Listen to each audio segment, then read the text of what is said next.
Hi everyone, Greg here from Greg's Kitchen on YouTube. And today I thought I'd reminisce my time in Singapore and we're going to cook some dinner. And for dinner tonight, I'm cooking a Singapore curry. Now we're going to cook this tonight. It's really simple to make and hardly any ingredients. Basically, all you have to add is a couple of potatoes. Well, there's 3 there. And about 700 grams of chicken. And you should be able to find this brand, Prima Taste, in the supermarkets. We're going to make this right now. But first, let's check out the nutritional information and the ingredients of what's in it. Right. So, the energy, 1,728 kilojoules. Holy what? Look, if you're on a diet, I probably wouldn't be eating this.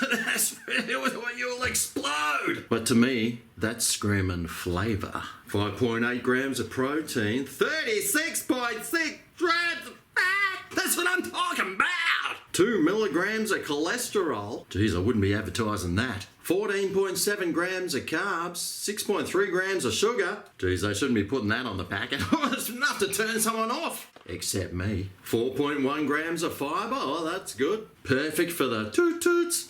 You know what I'm talking about. And there's a little bit of sodium in there as well. Hey, I didn't say it was the healthiest dish on the planet, but I tell you what, it's got lots of flavour.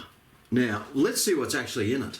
Right. Well, there's Singapore curry paste. That's good. Water, shallots, curry powder, which is coriander, fennel seed, cumin, chilli, clove, cinnamon, white pepper, dal, turmeric, star anise and salt. God, that sounds really good. And the rest is just your normal everyday lemongrass, chili, ginger. Oh, wow. And the pre-mixed Singapore curry of coconut milk powder and some other big words that I don't even know what they are. Anyway, let's start making this. But first, there's a few other things I want to do. Like crack open this box. Right. Let's see what's inside here. So it's just a couple of sachets really with some instructions. This one's in Chinese, but it is written on the pack of which one is which, so that's always good. Okay, so how about we start cutting things up? Now it says 3 potatoes. I got 3 big ones because, well, I want them to be bigger than smaller. And I'll just cut these up into chunks. Sweet as. And now you can use chicken legs, which is probably what they normally use, but I just went the chicken breast today. So I'll just slice this up into little cubettes. Sweet as. Well, that's all done. Okay, so let's start cooking this. Right. Step 1. In a pot, add Singapore curry paste into 400 ml of water. Stir well and bring to the boil on high heat, stirring occasionally. Right, yeah. So this pack here has curry paste written on it. So I'll tear this open. Oh, wow. Look at the colour of that. I'll add it to the pot.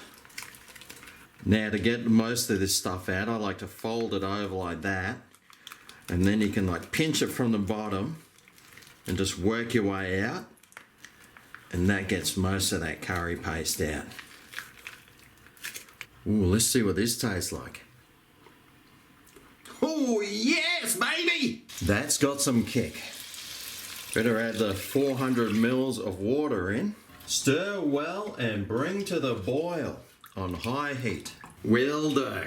Now I'm using a nice big pot here today when I can stick a lid on and fit all the ingredients. So make sure you've got that, or you can do this in a slow cooker as well. You can also do this in a pressure cooker. I was going to cook it in my pressure cooker, but I wanted to show you exactly how to cook it properly without one. Boil, my pretty. Boil. Alright, well that's boiling away. So next it says, add chicken and potatoes, stir well, and bring to the boil. So I'll add the chicken and potatoes, stir it well, make sure we cover all these things in that delicious sauce. And this nice deep pot looks like it's perfect for fitting all this stuff in. Although we do want to sort of cover the potatoes so they start cooking, don't we? Get in there. Don't worry too much because we still got some more liquid to add. Okay, so stirred that. It's coming up to the boil, so I'll put the lid on and I'll turn the heat down to a medium heat. And we just let that simmer for 10 minutes. Alright, so while that other thing's simmering, let's start making this Singapore curry mix. Now, I've got 260 millilitres of water here, and it says that I just have to add this into the 260 millilitres of water and mix it well. This is actually like the coconut paste, so it'll give it that nice coconutty curry flavour and texture. Alright, so the 10-minute timer's gone off. So let's take a look at this. Well, that chicken's cooking nicely, isn't it? So now it's time to add this broth. So it says to add it in, mix it through. Then it says simmer for 7 minutes on low heat. Do not cover the pot. Stir occasionally and ensure the gravy does not boil. Okay, well, I'll turn the heat down. Now, I don't even know if these potatoes are going to be ready in 7 minutes, so basically I'll just let it simmer until those potatoes are ready. Could be 7 minutes, could be 10 minutes. Could be tomorrow afternoon for all I know. But anyway, while that's doing that, I'll get some rice on because that's what we're going to be serving it with. And I'll come back once those potatoes are nice and soft and the meal should be ready to tuck on in. Alright, so it's been, instead of 7 minutes, it's been about 12 minutes since I poured that other thing in. But I just want to try a piece of potato and see if the fork goes in. Oh boy, that's hot! But the fork's going in alright, so that's pretty much ready, which is good. So I'll turn the heat off and I'll just let it sit here while the rice finishes. And we'll leave the lid off so more of that liquid can evaporate out so it thickens up a little bit. And then it's time to tuck on in for the old Singapore chicken and potato curry taste test. Alright, well, it's time to serve some of this up, and I tell you what, this kitchen smells so good. Now I'm going to serve it over some rice.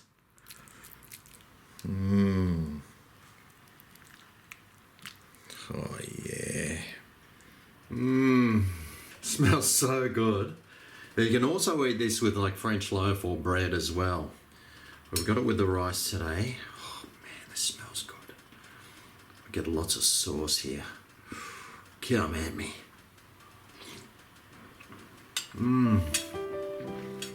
Oh yeah. There's such good comfort food. It's a perfect winter dish, really. It's just really nice and comforting. So if you ever do see the Prima Taste Singapore Curry in the shops, mate, give it a go. It's really nice. It tastes really nice and creamy and warming, and it's really easy to whip up too. Anyway, thanks for watching, and I'll see you next time I cook something. See you then. Come at me. Oh yeah, this is Greg's Kitchen, where the